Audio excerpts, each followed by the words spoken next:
President Trump is pushing for less government oversight, which is confusing because he created DOGE for more government oversight. DOGE is largely made up of people who have never even been in a federal agency before this year. And at the same time, he's trying to cut GAO by 50%, the same agency that has saved us over $1 trillion. Why is this happening? Let's get into it. The Government Accountability Office, or GAO, is like the referee of the US government. It's a nonpartisan agency within the legislative branch. It was created over 100 years ago in 1921 to make sure that taxpayer dollars were not being wasted, that there was no fraud or abuse taking place. So it was one of the first oversight agencies. And then after that, the OIGs came, the Office of Inspector General. Now, both of these organizations, they do investigations, they do interviews, they release public reports for everyone to see. For every single dollar invested in the GAO's budget, they identified at least $76 in financial benefits. That's an amazing rate of return. So imagine right now, imagine you have a bucket in front of you, and every time you take $1 out of your pocket and you put it into that bucket, you get to pull $76 out. You would keep putting money into the bucket, right? The last thing you would do is reduce the amount of money you put into the bucket. Last year alone, the GAO's work led to over $74 billion in savings for taxpayers. That's enough to fund entire federal programs or start infrastructure projects. You know how much money it costs to build a bridge? About $10 to $20 million on average to build a bridge. How many bridges could you build? You know how many bridges we need to repair in this country right now? Tens of thousands. Estimated about 6% or so of bridges need repairs. But let's say you don't like bridges. That's fine. You could put that money towards other things. And it's not just about saving money. GAO also holds agencies accountable. They investigate financial management and oversight, federal agency operations, cybersecurity and IT, healthcare, foreign affairs, and international aid. To include a whole lot more. And on top of that, they're nonpartisan. They don't lean left, right. They're in the center. They're looking at things from a quantifiable perspective. They're looking at numbers. They're not picking sides.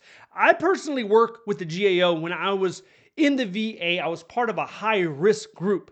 So we were trying to close out findings. So after a GAO report comes out, there could be a series of findings. We believe that you should do this in order to improve this system or this function.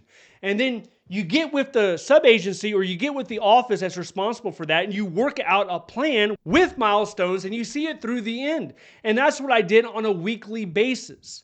So these individuals, they're very professional to interact with and they clearly have a laser-focused mission.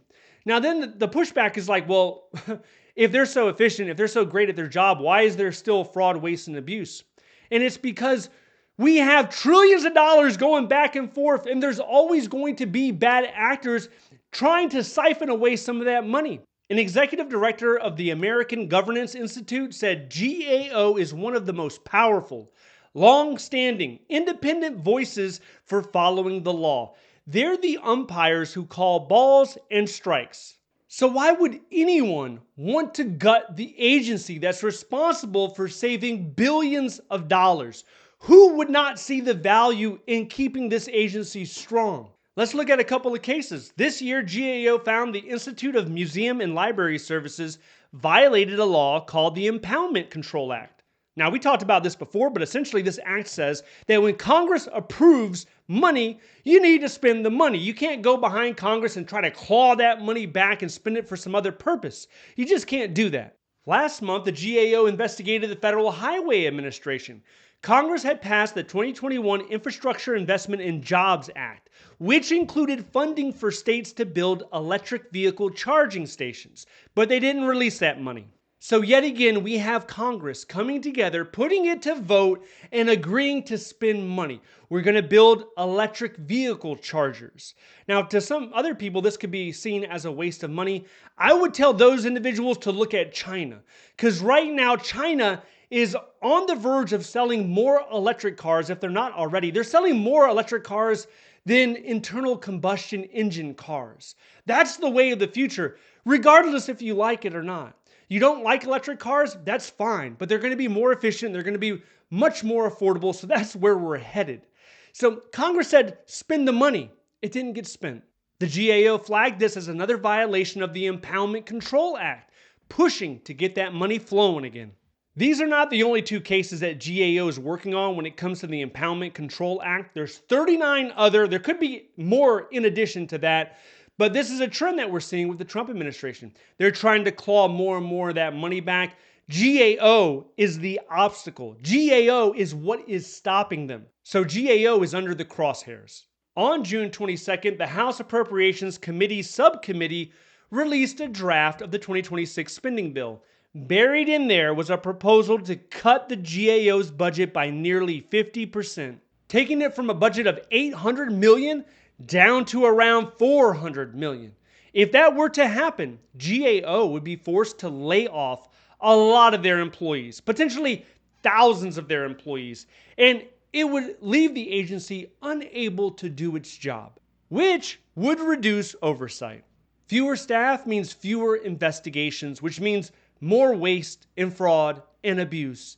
And also what's tucked in here is limiting the legal funding of GAO to pursue legal action when it comes to the Impoundment Control Act. So if that goes away, basically what we're saying is Congress is no longer able to enforce its spending. So why is this happening now? Well, the GAO has always been a thorn in the side of the Trump administration, even during his first term. The GAO made headlines when it determined that the administration unlawfully withheld aid to Ukraine. This ended up being a huge part of the impeachment proceedings that we saw in 2019.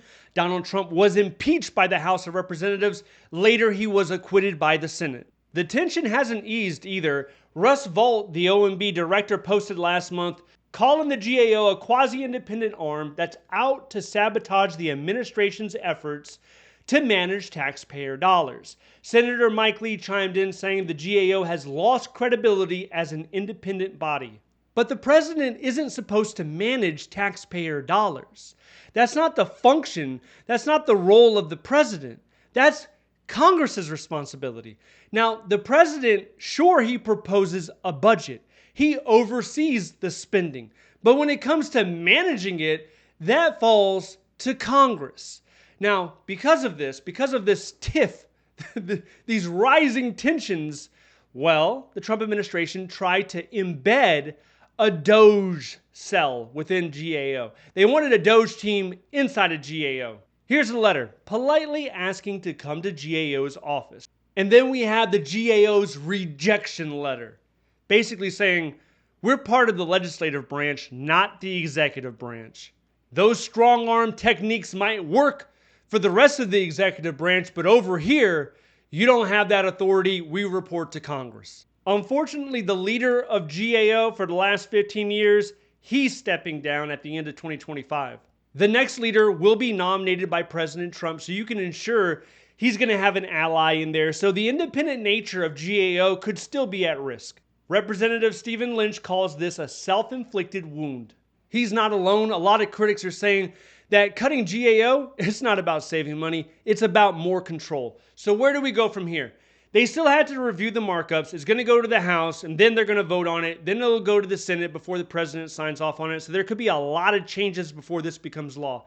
In addition to this, we're seeing some federal agencies that are desperate for workers. Even though we're under a hiring freeze right now, they need to get people in the seat.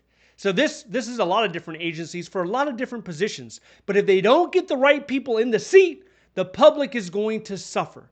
So it's a critical shortage and it needs to be addressed soon. If you want to know more about that, check this video out next. Stay updated by signing up to the free newsletter down below. Thank you so much for watching. I'll see you in the next one.